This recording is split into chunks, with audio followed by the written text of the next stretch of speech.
Nascida na terra, com signo de fogo e ascendente em ar.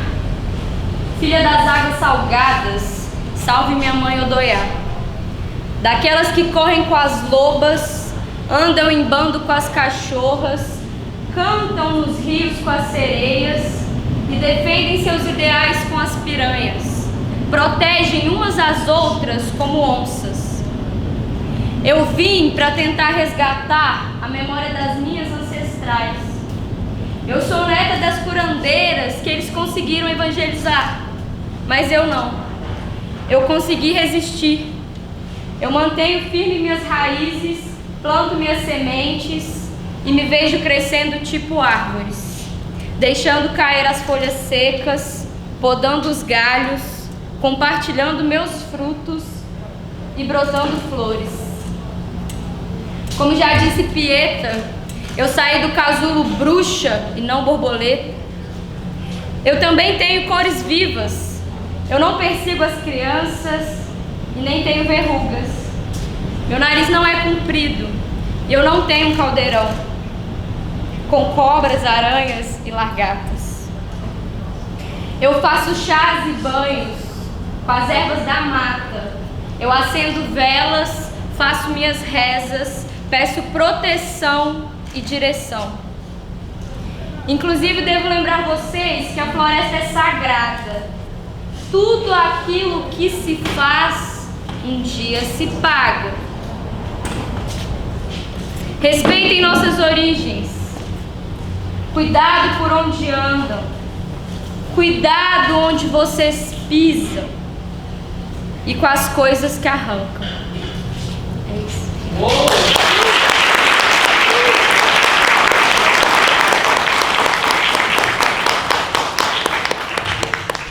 Então, para compor a mesa, eu vou chamar a Lorena Barbosa. A Lorena Barbosa é uma escolha muito criteriosa e muito também afetiva.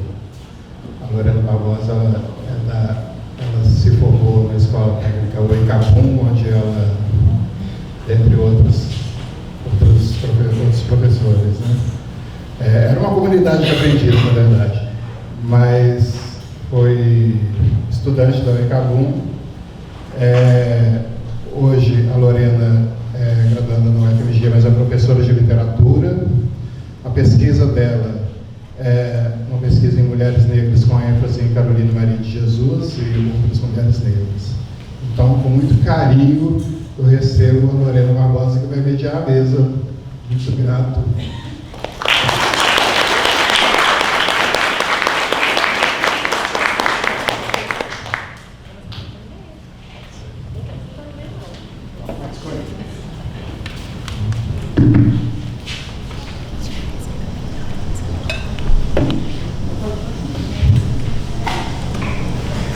Boa noite. Tá ligado? Queria falar que é um prazer estar aqui. Obrigada pelo convite, Negrão. Obrigada pela apresentação. Eu vou chamar as nossas convidadas. A Mariana de Matos, que é mineira, poeta, artista visual, escritora. Trabalha a partir de confluência em várias áreas. Ela trabalha com comunicação a partir da distribuição de afetos. Cidinha da Silva, que é mineira também, escritora, educadora, autora de Cada Tridente em Seu Lugar e Outras Crônicas, Você Me Deixe, Viu, Eu Vou Bater Meu Tambor, Os Nove Espelhos da África, Ó Margem, Inventa os Rios, Mar de Manor e muitos outros. Cidinha tem aqui muitos livros publicados.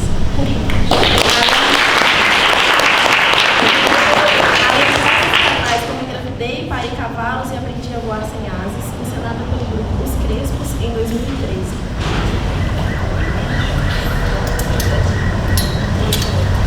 Os Coloridos também encenado pelo grupo em 2015. Segundo escreve dentro da temática das vivências, das reflexões e do ser humano. Com licença, Lorena.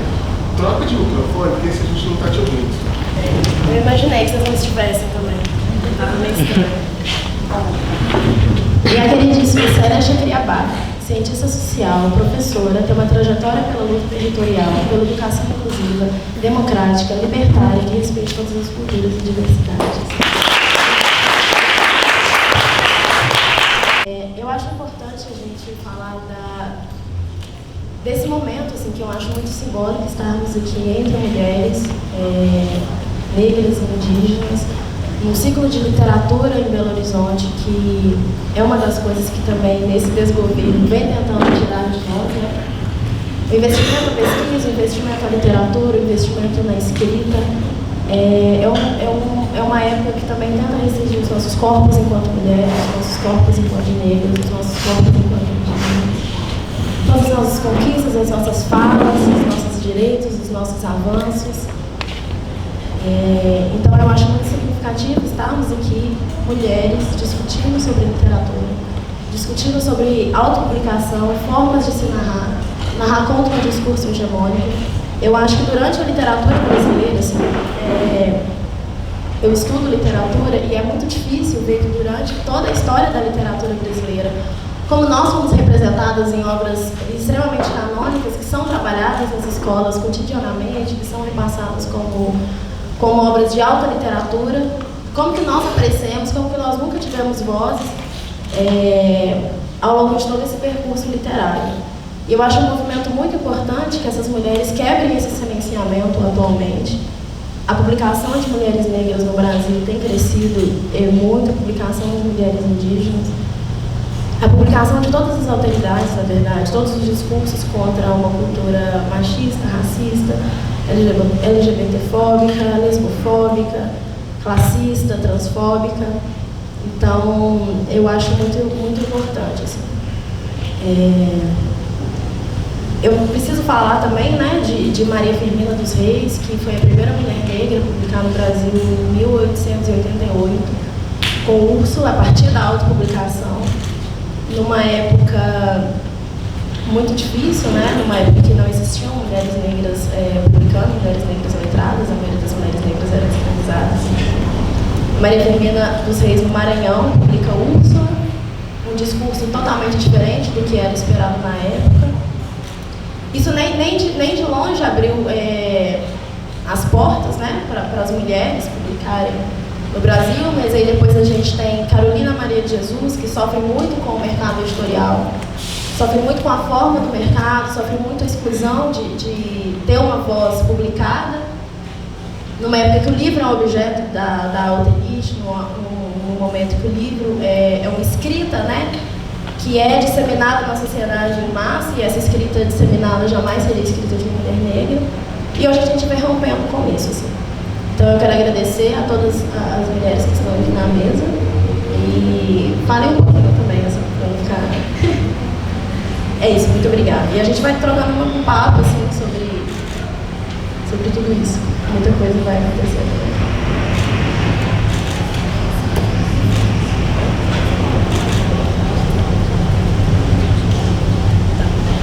Boa noite, gente.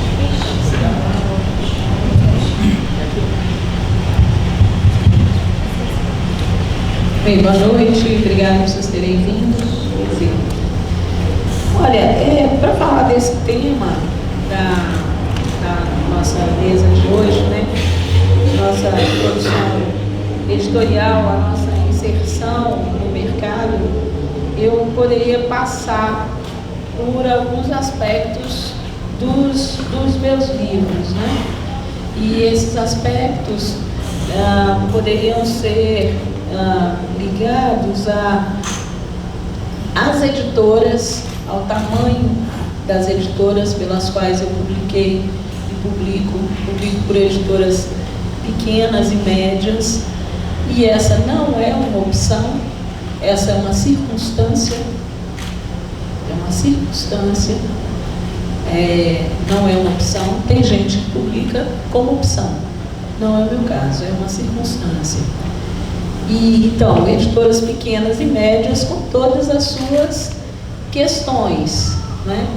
A boa parte delas ligadas à dificuldade de circulação dos livros. Por exemplo, eu tenho 4 livros publicados pela Mas Edições, aqui de Belo Horizonte, que todos vocês conhecem, né? Tive muita alegria de fazer o texto que foi lido na homenagem à Amasa que a Segunda Preta fez na última edição. E a Amasa, esses livros que eu tenho na Amasa Edições, eu, como toda escritora, quando iniciei carreira lá em 2006, queria ver meus livros nas livrarias, né? E perguntava para a Amasa sobre isso. E a Amasa dizia, com aquele jeito bravo dela: ô Cidinha, eu não mando meus livros para a livraria, não, porque eu coloco meus livros na última prateleira, próxima do chão. Quando me devolvem os livros, eu não tenho condição de vender esses livros.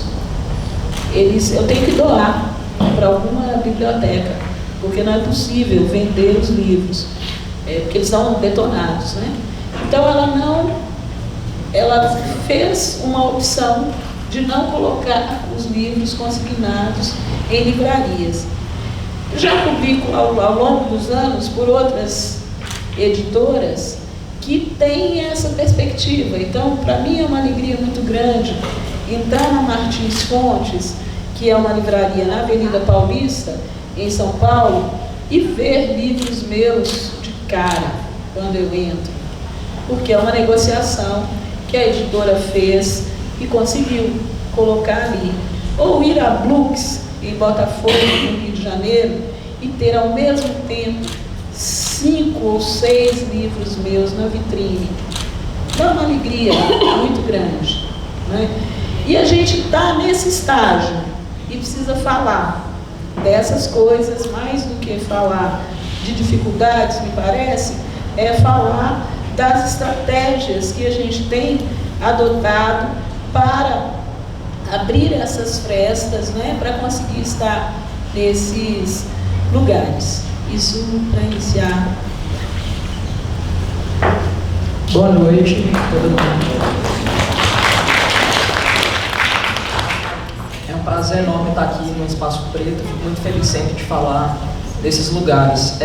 Eu acho um tema extremamente relevante. Acho que todo mundo que escreve, né, todas as pessoas que escrevem, então, a produção literária se interessa por esses processos. Tem uma questão anterior que eu queria falar, que eu tive agora uma experiência no sertão de Pernambuco, fazendo um mapeamento de poetas mulheres do sertão. E lá eu conheci muitas poetas analfabetas. E aí eu fiquei pensando muito sobre oralidade, quer dizer, sempre pensei, mas nesse contexto ainda de um jeito mais forte. Isso para falar um pouquinho sobre a minha trajetória de autopublicação mesmo. Porque se a gente pensa, por exemplo, que a escrita em si, que a gente trata muito a produção, claro que essa é uma mesa que estamos discutindo processos editoriais, mas eu acho importante falar isso. Se a gente pensa na escrita como uma ferramenta que já tem um papel de ser ordenadora da modernidade, né, onde a gente pega, por exemplo, o nosso saber, que majoritariamente foi oral, né, da população indígena, dos pretos de uma maneira geral, a gente já entende que a escrita já é em determinado momento, um processo de exclusão, né? E aí, se a gente for deslocar isso, por exemplo, para poder pensar no circuito mesmo de literatura, é só uma atualização dos mecanismos de dominação, o que acontece, né? Então, por exemplo, para mim, começar a me autopublicar foi uma estratégia, assim, eu quis aprender e dominar os mecanismos de dominação. Então, para mim era interessante entender como diagrama um livro, como pensar numa capa, pensar na forma, no formato, na folha, na gramatura da folha, como ia ser esse conteúdo, como eu ia querer circular a minha produção poética. Então, quer dizer, foi a minha motivação é a motivação de entender que se existem estratégias de dominação que estão sendo atualizadas a cada momento. Para mim é interessante entender todos esses processos para ter autonomia, porque se a gente for adentrar, e nós vamos, ainda bem, para falar sobre esse mercado editorial, a gente entende que em muitos momentos a gente realmente não tem muita autonomia, ou seja, pode ser em relação ao preço final do livro, a porcentagem que é dada ao escritor, ou a tiragem negociada no processo ali no contrato de publicação. Então existem milhões de negociações para a gente conseguir fazer, com sorte, talento e uma trajetória muito sólida, isso que a Cidinha está falando, por exemplo, de chegar numa livraria relevante e ver a capa do livro dela lá. Então, né, tem um caminho a ser percorrido que é muito longo e exige demais, assim, ter o corpo muito firme Então, para mim me publicar hoje, eu tenho a Bendito Ofício, a minha primeira publicação independente, autopublicação, na realidade, está fazendo 9 anos agora. Eu trouxe até para poder mostrar aqui, esses dois aqui, só visualmente, para vocês verem, porque a gente também vai aprendendo, né? Essa aqui foi minha primeira autopublicação em 2009, a capa está até soltando aqui a cola, que é uma caixinha que vem 2 livros, mas não foi, por exemplo, não fiz todos os processos. No começo, eu fazia o quê? Eu imprimia um miolo numa gráfica, e aí depois eu pegava, eu comprava o papel, na verdade, em A0, depois eu ia lá, levava o papel para cortar, depois eu pegava o papel, levava numa gráfica, aí depois levei na gráfica, imprimi, depois levei ele para poder costurar, fiz as capas, imprimi em serigrafia as capas, fiz a caixinha com os amigos que moravam ali perto de mim, pronto, essa foi minha primeira publicação. É uma poesia muito íntima, era uma coisa que eu tinha muita vontade de publicar na época, que inclusive tem pouquíssimas cópias, que foi o que eu dei conta de fazer na época também, que era uma vontade mais de lançar mesmo a minha produção assim, e que para mim foi muito importante fazer isso, entender que era possível fazer isso, sabe?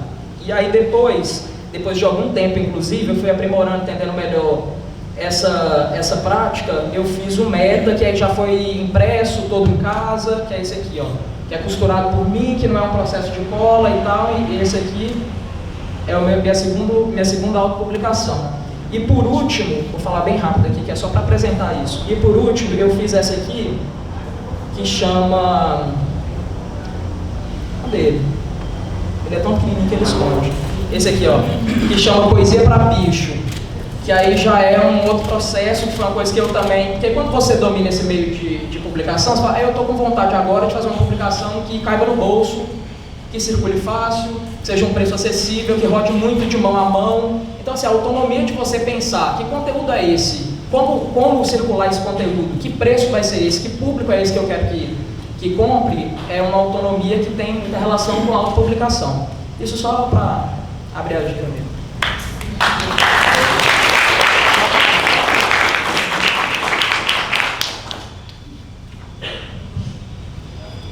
Boa noite para todos e todas. Sou Célia Chacriabá.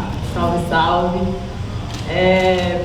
Primeiro que pensar essa questão da literatura e dessa autonomia, eu fiquei bastante instigada, fiquei pensando por onde começar. Então, para dizer de onde eu venho, na verdade eu não venho exatamente desse território, é importante dizer, principalmente porque nós temos transitado dentro desse contexto urbano.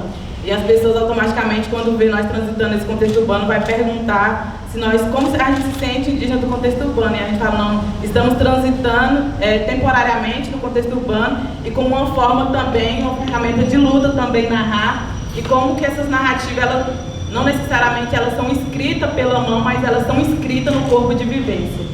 E aí eu venho do território Chacriabá, todo mundo vai colocar na internet, vai ver que fica localizado à margem do Rio São Francisco, mas é importante dizer que nós não temos acesso ao Rio São Francisco, e eu comparo isso como o filho que é retirado do direito de amamentar no peito da mãe, que a gente pode crescer com outras alternativas, mas que a gente cresce com trauma. Então, quando as pessoas perguntam se nós não sabemos nadar, se não é Chacriabá, como assim? Mas você não é índio, você não sabe nadar? Eu falo que nós só não morreu naquele Rio São Francisco porque a ausência daquilo que nós não vivemos no rio que nos matou e que nos afogou.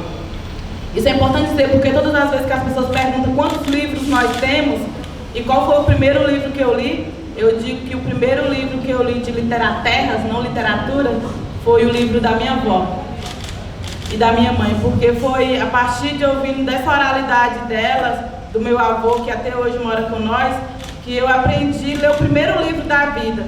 E eu fico pensando que depois que eu entrei na escola em 96, eu fiz parte da primeira turma que estudou com professores indígenas e continuei lendo literaterras pela oralidade dos mais velhos. Eu fico pensando como também não pensar as nossas narrativas atuais, de que maneira que a gente pode reapropriar dessa ferramenta da narrativa, reconhecer apenas, não a narrativa, mas o narrador, que é para esse debate que nós estamos aqui, reconhecer não apenas os conhecimentos, mas reconhecer os conhecedores, pensar essa dupla alteridade e como fortalecer isso como instrumento de luta, mas a cada vez que a gente constrói um livro pensando nessa autopublicação, como não perder também nosso próprio jeito de narrar.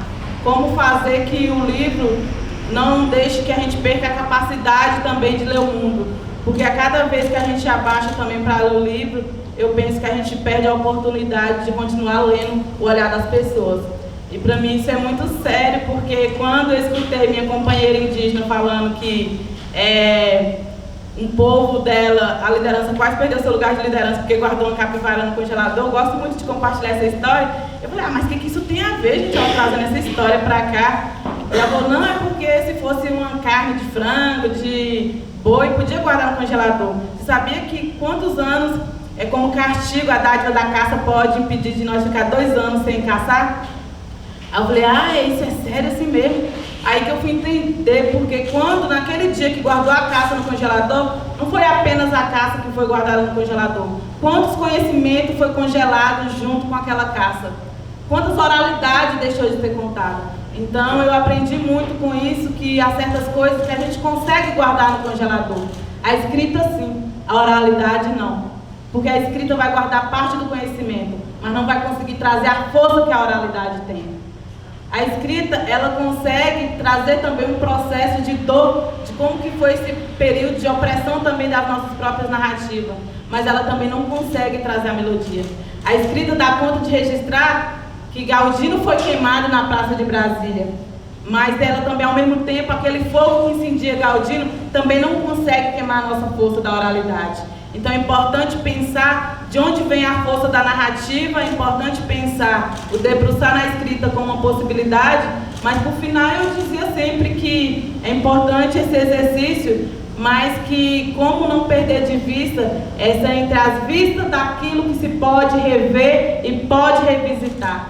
E isso não se esgota, porque quando eu escuto as mulheres Chacriabá dizendo que é importante continuar fazendo cerâmica, porque o mais importante não é o processo de durabilidade, mas é importante que aquele pote se quebre. Para continuar fazendo, eu fico pensando nos nossos livros impermeáveis também, o quanto ele também acaba impedindo nossa capacidade de continuar movimentando a nossa narrativa e a nossa oralidade. Então, as autopublicações indígenas, elas são muito coletivas. E aí, por isso que as pessoas possivelmente não vão encontrar quando procura por Célia Chacriabá, quando procura por Alessandro Pataxó, porque pelos saberes indígenas, pelas literaterras, é onde nós publicamos coletivamente. E acredito que esse é um modo de fazer também. Porque quando nós entramos nessa lógica, quando nós entramos na universidade, nós não chegamos apenas para disputar esse lugar, nós chegamos exatamente para questionar os métodos. E para questionar esse método, nós também não podemos correr o risco de continuar reproduzindo a mesma lógica.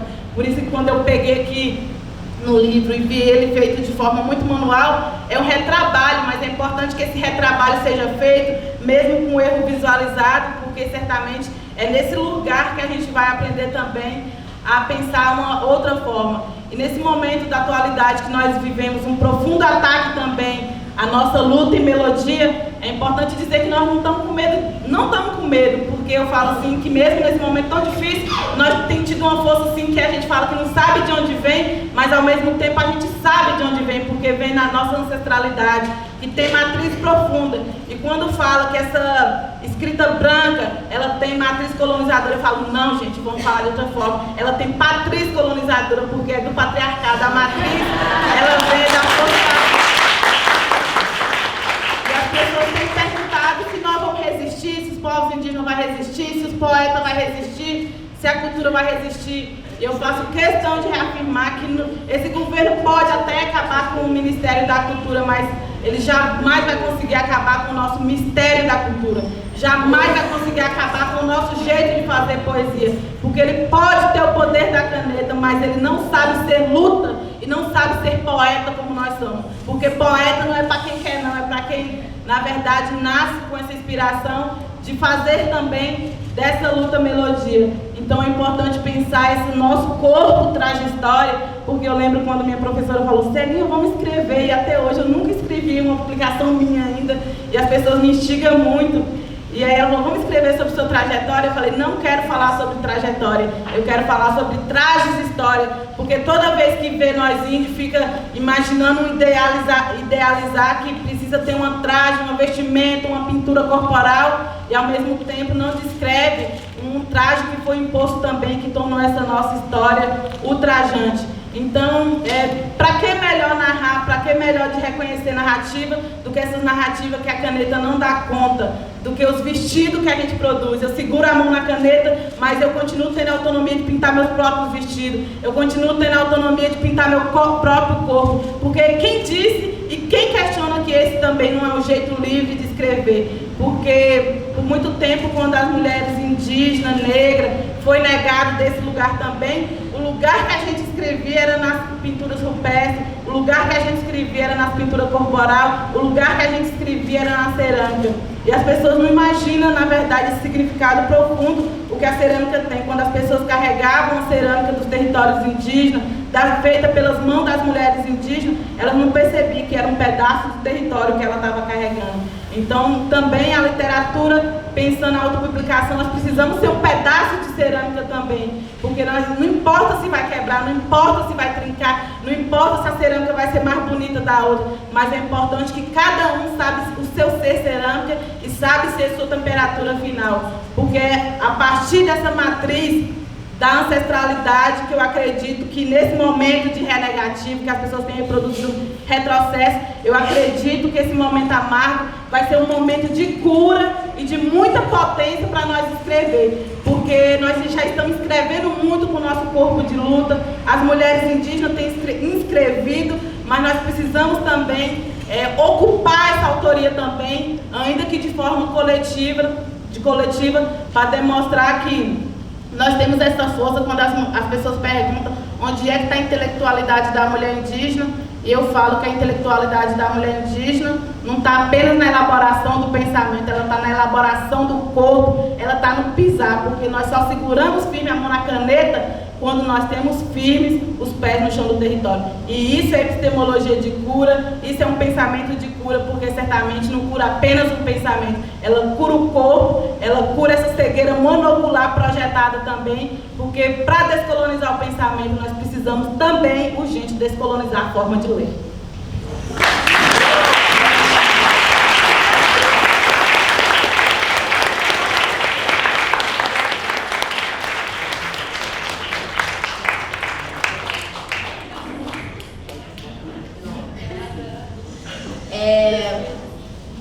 Eu acho que pegando um pouco nesse gancho, esses inúmeros ganchos que a Célia trouxe, que é muito importante falar também sobre o mercado editorial, que mais do que as nossas, eu acho que as nossas escritas e as nossas vivências, elas perpassam muito mais do que as palavras. Assim.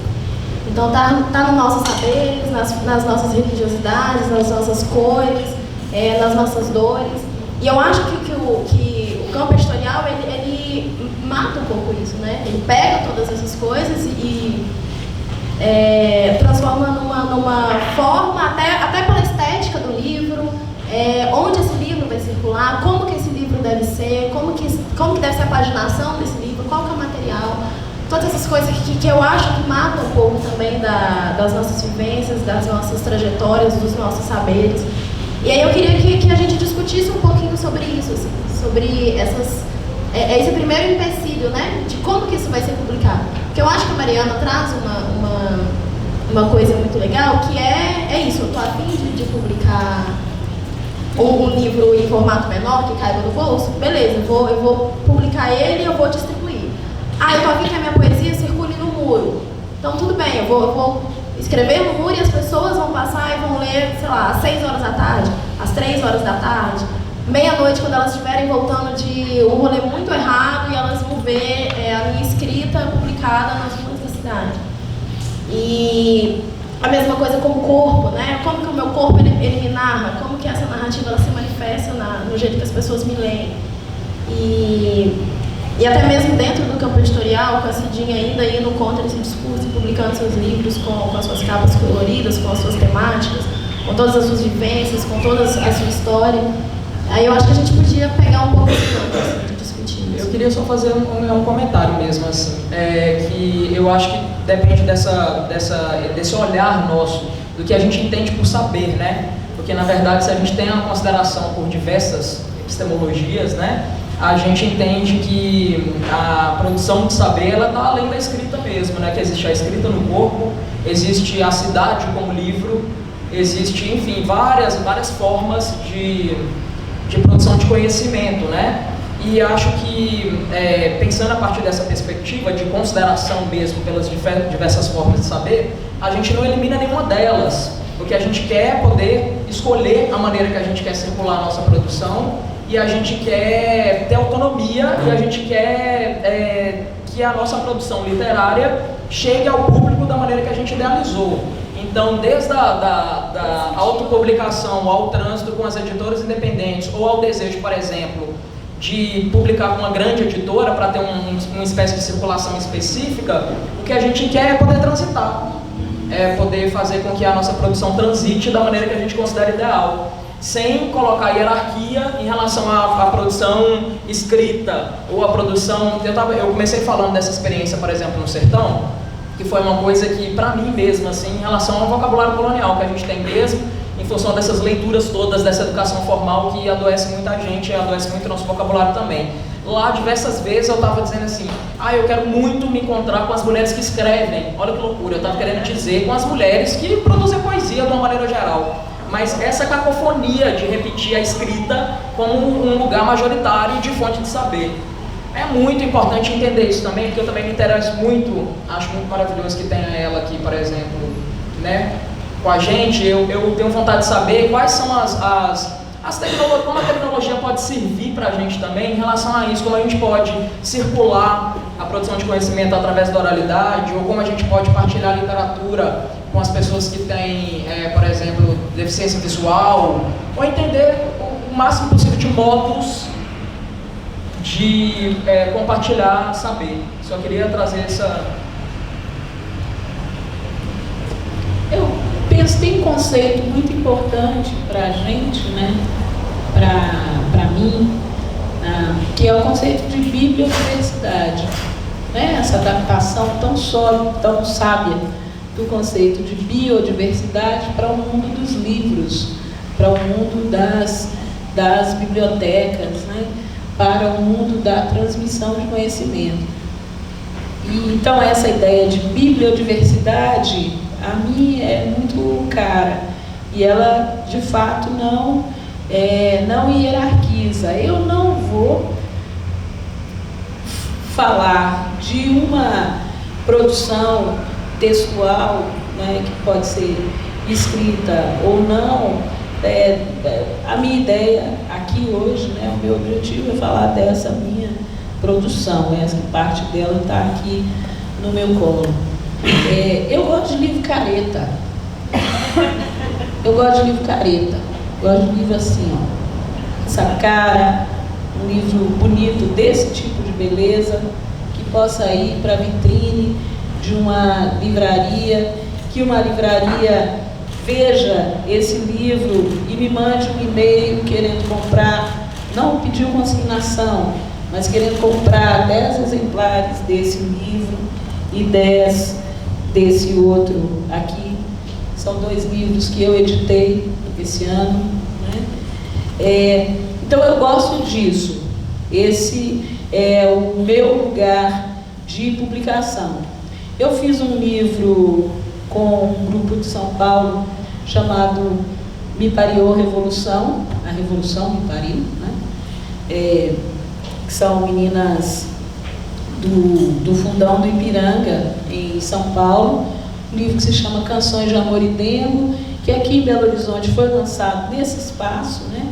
Um livro de poemas, e que tem uma lateral com tecidos que depois vieram para essas capas aqui, porque isso aqui é tecido, são capulanas vetorizadas, cuja imagem foi vetorizada para o papel, né? Então eu tinha tirinhas desses tecidos na lombada do Canções de Amor e Dengo. Essa lombada, lógico, obviamente não tem a sofisticação da cerâmica que a Célia contou aqui pra gente, mas essa lombada, depois que o livro vai sendo lido, ela se solta, o tecido se solta. E você faz o quê? Usa o tecido como marcador de página.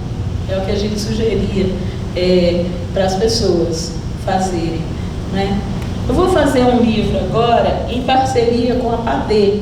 da Tatiana Nascimento, que é uma livraria, que é uma editora artesanal.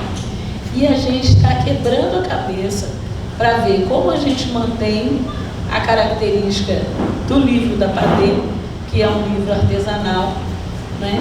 E como a gente equaciona isso com os custos. Porque para fazer com que meus livros circulem, eles precisam ser baratos. E se eu tiver um preço de custo alto, eu não consigo vender o livro barato.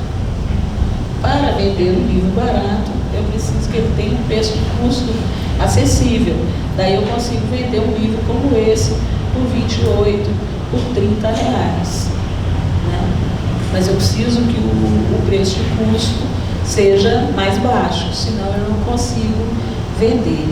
Um aspecto que eu queria falar também em relação à autopublicação, aqui eu fiz isso, né? É que a autopublicação, muitas vezes, ela é a viabilizadora de sonhos. Né? Essa aqui é uma série que eu estou fazendo com as minhas melhores crônicas. Uma série pensada para 7 volumes. Eu lancei os 2 primeiros, o primeiro em fevereiro desse ano, o segundo em março. Qualquer editora que eu chegasse fazendo essa proposta, riria. É uma proposta que implica em comprometimento de dinheiro a médio prazo, não é?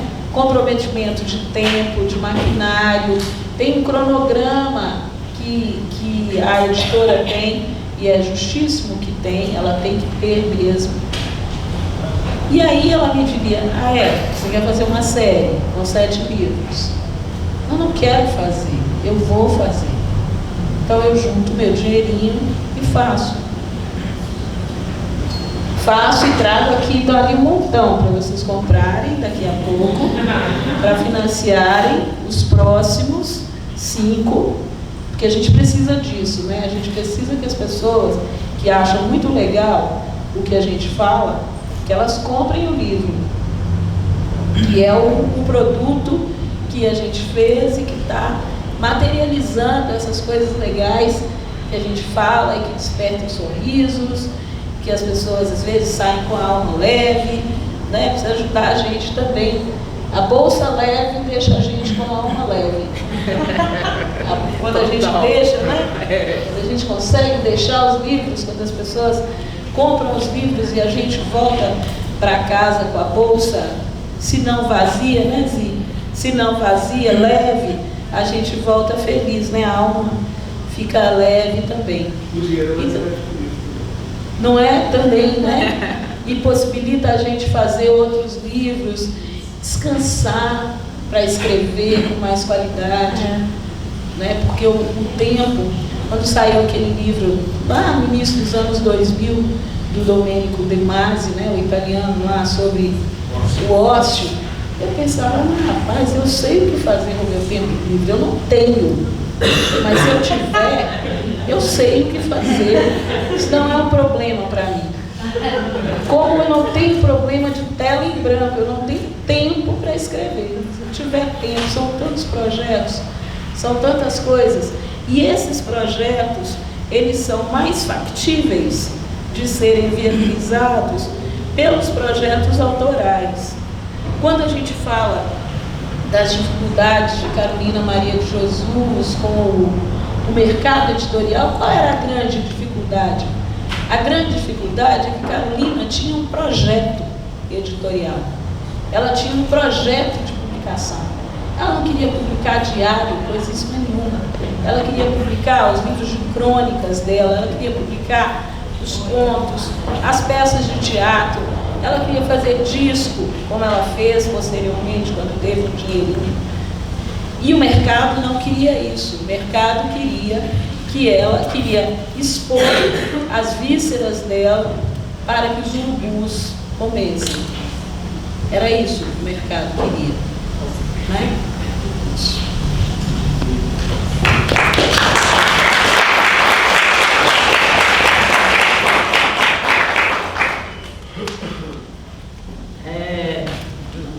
comuno demais com as ideias das manas aqui.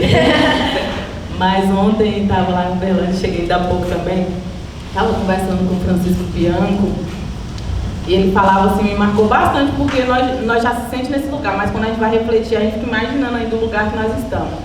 Ele falou assim, ó, nós povos indígenas, nós queríamos muito estar num lugar de importância no Brasil. Mas, infelizmente, a nossa luta dos povos indígenas no Brasil ainda é para continuar dizendo quem a gente é. Para um povo que chegou depois e para a gente ficar repetindo que nós somos os primeiros. Então, todas as vezes que a gente vai perguntar se as pessoas conhecem algumas referências de literaturas ou referência para trabalhar a questão indígena, ontem mesmo nós repetiu isso, semana passada lá em Ouro Preto, as pessoas logo levantou a mão e falou José de Alencar, né? E numa violência, porque isso reproduz fortemente tanto uma história estereotipada da questão indígena e outra, principalmente para nós, corpos mulheres indígenas, que é um fetichismo sexual dos corpos das mulheres indígenas. E que é uma grande culpa do que ocorre até hoje nessa reprodução do pensamento. Então, muito do que as pessoas pensam hoje, nesse estereótipo, de pensar uma literatura toda romantizada, do corpo de Iracema, ainda é muito por essa referência de José de Alencar. Então, isso reflete muito ainda dessa ausência da narrativa nesses lugares, quando eu falo dessa importância de considerar a narrativa, a oralidade, mas nós estamos bem querendo pleitear e disputar esse lugar de poder. Porque esse lugar de poder, repetindo, não tem exatamente matriz, é patrícia, porque vem muito dessa herança também patriarcal. E aí é muito importante um companheiro, João Paulo Tucano, ele está discutindo bastante recentemente, que ele fala que todos os conceitos é muito violento. E todo livro vai exigir muitos conceitos. Então ele já escolheu um para determinar ele. Então sempre não vai dar conta dos nossos pensamentos indígenas, porque sempre vai ter uma forma e um formato, que sempre nós vamos ser muito maior do que essa forma e do que esse formato. E ele fala que os livros também muito escolhem uma tradução. E ele fala, não existe tradução sem tradição. E a gente tem que tomar cuidado para não haver uma traição também, na hora de narrar. Isso é muito importante porque todas as vezes que a gente pensa essas outras narrativas, essas outras possibilidades, fiquei encantada aqui com a forma, as produções que as manas já têm aqui. Eu tenho sido muito instigada e tenho tentado organizar, por exemplo, primeiro que eu nem sabia que eu era poeta, né? Aí eu falei que eu sabia fazer da luta melodia. E aí, mês de abril, eu lancei junto com o coletivo de Brasília, em torno de 70 poetas, o BIP, né, que é o Brasil Inspira Poesia, a partir de como que nós indígenas enxerga Brasília nesse outro jeito de narrar, de viver, e desse corpo que escreve de uma outra forma também. E depois eu escrevi também no Manzuá, que é uma revista também da Chapada Gaúcha, que é uma edição escrita e uma edição narrada também para as pessoas, essa devolutiva também, porque quando chega lá nos quilombos, nas comunidades indígenas, certamente as pessoas mais velhas também não vão ter acesso à narrativa da escrita. Então é importante também esse outro jeito de acessar também. E aí eu tenho sido bastante instigada também, estava tentando organizar agora até com a Amanda, que eu estou querendo organizar um livrinho também que é Luta e Melodia, super autopublicação, fazendo arte mesmo com a mão. E eu sempre fui muito disso, porque sempre que a gente questiona também o método, por isso que eu gostei bastante, mesmo nas escritas, nós que estamos na universidade, quando a gente questiona o método da universidade, nós temos que oferecer e provocar outra coisa. Então, da minha vida, eu nunca fiz banner, por exemplo. Nunca fiz banner. Eu sempre faço os cartazes muito manual, se deu errado, já era, tem que fazer de novo. Então, porque se a gente fica nessa autocrítica também, a gente tem que provocar e pensar outras alternativas. E essa questão ainda da produção, pensando pensadores indígenas, mulheres indígenas, ainda também é um processo de racismo também institucional, porque todas as vezes que vai falar dessas representações significativas de publicação indígena, sempre ainda vai fazer o recorte assim, ah não, é literatura, mas quando vai por outros livros, crônica, não tem mulheres indígenas assim. Mas existe um outro problema também, que é dessa cegueira que eu falo monocular e dessa também, desse ouvido que não escuta também, não está sondando, porque existem muitas coisas também já publicadas, não exatamente pensando só literatura ou crônica, mas tem muitas causas também, os causos, histórias, publicada que dá para fazer uma rodada, um giro bacana também aí, dá para alimentar, dá para temperar, dá para condimentar, fazer uma diferença. E as pessoas às vezes continuam usando a mesmice sem pensar essas outras potencialidades.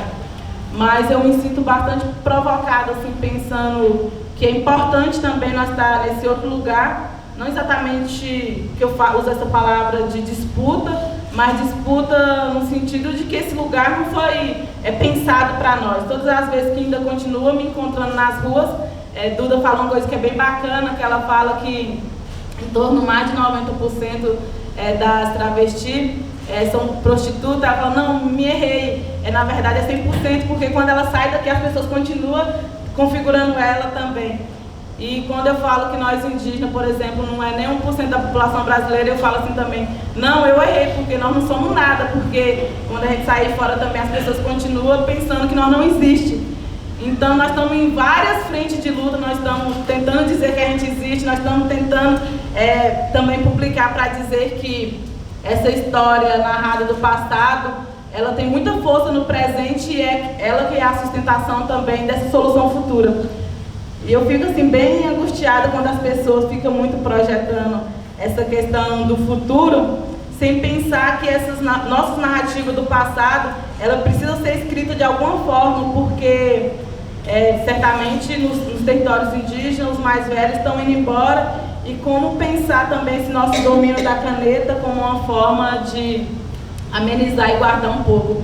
E aí eu fiz, por exemplo, ano passado eu fiz a Cicata do Pensamento também, que é uma forma bem assim, contraditória do que já está colocado, porque eu ficava questionando que a escrita não dava conta de guardar tudo. Aí eu falei, então como que eu vou guardar essa força da oralidade? Aí eu pensei na Cicata do Pensamento, porque a Cicata é um lugar onde guarda ervas, plantas medicinais, que ela perde a água, mas ela não perde o princípio ativo. E eu fiquei pensando como perder um pouco da força, da melodia, da oralidade, mas como ela não perder também o sentido da palavra indígena.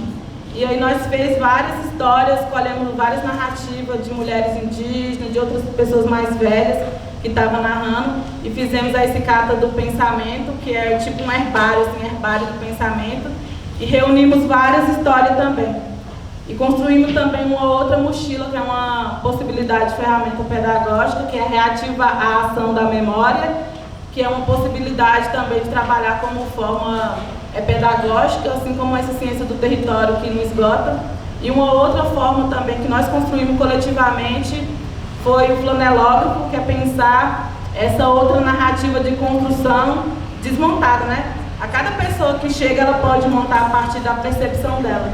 Então, são esses produtos assim produto que nós temos feito, mas que muito mais importante do que a peça final, muito mais importante do que o produto final, tem sido esse processo mesmo de fazer, de desfazer, de experimentar, e essa constante experiência do experienciar, que também é uma forma de narrar fazendo com as mãos.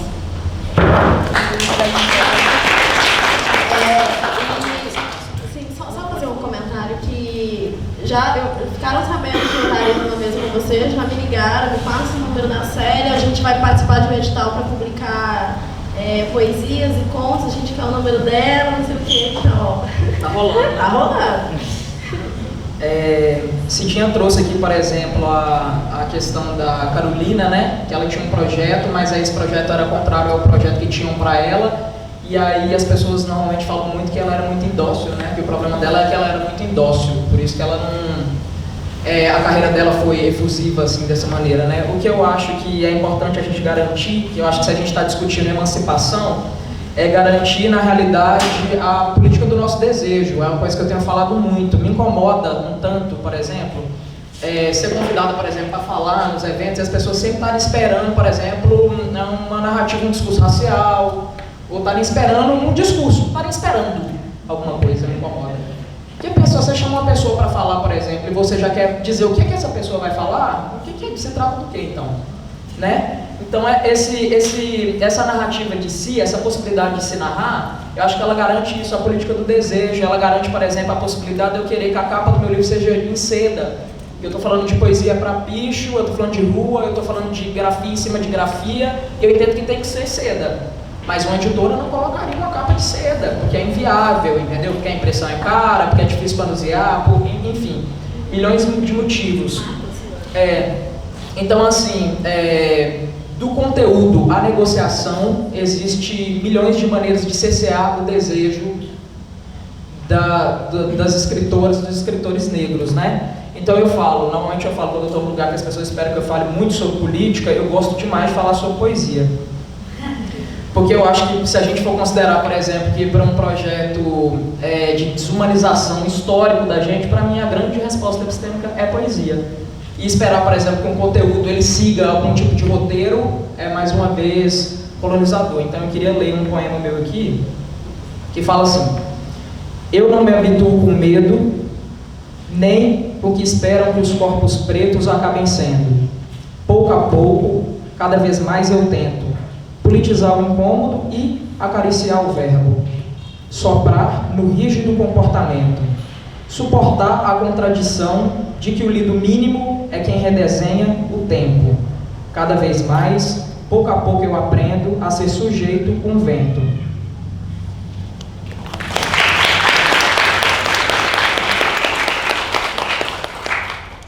Eu queria, Célia, ler aqui um texto que encerra esse livro, meu primeiro livro de contos, O Exu em Nova York, e queria ler para você, porque acho que ele tem uma melodia que é a melodia dos tambores de Minas, que são os nossos tambores, né? E você é muito jovem, né? Eu não sei se você sabe que em 2000, em torno de... Você tinha nascido já? 2000, em torno de 2000, 2001, quando aconteceu a terceira Conferência Mundial contra o Racismo, uma das coisas mais bonitas que aconteceram naquele processo foi uma aliança que foi formada entre as mulheres negras e as mulheres indígenas. E a partir dessa aliança, nós somos oficialmente irmãs. Foi uma coisa muito bonita, sabe? Naquele processo, nós, pessoas negras, politizadas, que durante muito tempo tivemos muita dificuldade de compreender as questões indígenas, né? E a gente ali começou a compreender de outra forma, de uma forma mais ampliada, e as mulheres indígenas foram muito generosas em compreender aquele movimento da gente e em propor essa aliança de irmandade. O texto se chama Sarrainha. Sarrainha está sentada na cama, de frente para o altar de Nossa Senhora do Rosário. Balbucia coisas que ninguém mais entende.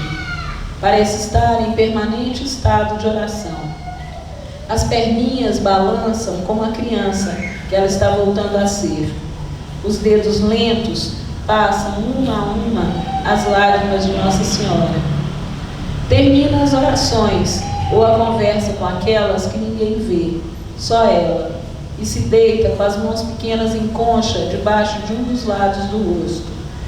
Ela parece mesmo um anjo barroco, aquele corpo minúsculo e rechonchudo. Quem imaginaria os 9 filhos paridos? Dorme, encolhe-se feito feto, conversa, fala muito enquanto dorme. A filha, que ainda mora na casa, estende uma coberta sobre a mãe, sente pena. A cabeça está à deriva. Sarrainha sobe na cama e tira de cima do guarda-roupa seus pertences de rainha. Acaricia cada um: coroa, o cetro, o manto. Paramenta-se, é dia de festa. Agradece a Nossa Senhora do Rosário por mais um ano. Faz as últimas recomendações sobre a comida do povo. Pergunta ao filho que restou sobre a afinação dos tambores. Vai sozinha para a rua, sem a corte real. Seu povo, que também acompanhou sua mãe, a primeira rainha, com tochas acesas pelas ruas da cidade do interior, porque o prefeito mandou cortar a luz para os pretos do reinado não saírem por lá dançando e cantando. Caminha até a encruza central do Morro do Papagaio. abaixo da sede do Muquifo, prédio tombado pelos meninos do movimento. No percurso, reconhece pessoas, lutas, desapropriações, resistência popular, tiros, medo, angústias. O padre amigo a abraça quando ela passa pela igreja das Santas Pretas. Oferece companhia, ela não quer, está bem, é só dela o cortejo. Outras pessoas a acompanham a uma distância reverente e cuidadosa, caso ela precise de algo. Foi sempre assim no morro, essa disposição para ajudar e estar junto. Às vezes chamam seu nome, pedem a bênção. Ora ela responde, ora não. Ninguém estranha. O vento fagocita sua memória e deixa no vácuo do que foi vivido e não é mais lembrado. Seu trânsito pelo país dos ancestrais está mais constante a cada dia. Chega em Cruza, vê muita gente à volta. A mãe que iniciou o reinado, as tias, os tios, irmãs, irmãos, o pai, companheiro de todas as horas da rainha mãe. Os olhos cansados se abrem e a rainha busca os filhos, 5 jovens que deixaram esse mundo fora do tempo. Mãe, ô mãe, chama o primeiro, vestindo o mesmo agasalho branco de capuz usado no dia de sua morte. Mãe, minha mãe, era o segundo, muito bem vestido, terno branco impecável, próximo a um carro importado. Mãe, mãezinha, me ajuda, era o terceiro, ainda tonto, com o capacete da moto na cabeça. Mãe, ah mãe, não deixa matarem a gente. O quarto e o quinto a chamam juntos, abraçados e assustados, como morreram na porta do bar, de bonés e bermudas de tactel. Todos limpos, sem furos nas roupas, sem manchas de sangue, surpresos ao reencontrá-la ali no lugar onde vagam. Rainha chora e agradece à Senhora do Rosário, passa a mão pelo rosto de cada um dos filhos, beija-os, fala da saudade. O povo vai se juntando, cerca a rainha, os meninos. Tá caindo fulô, lá no céu, cá na terra, ô Lili, tá caindo fulô.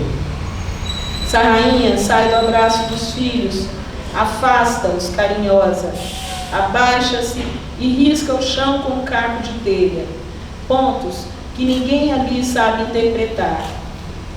Coloca o bastão no chão, chora baixinho ao tirar a coroa, deposita-a na terra. Os filhos vão desaparecendo, o povo também. Ela fica sozinha, com suas insígnias de realeza depostas. Aos poucos, essa rainha também some no tempo. Restam o bastão e a coroa, à espera de alguém. E tempo, Sara tempo. E tempo, Sara tempo. E tempo, Zara tempo.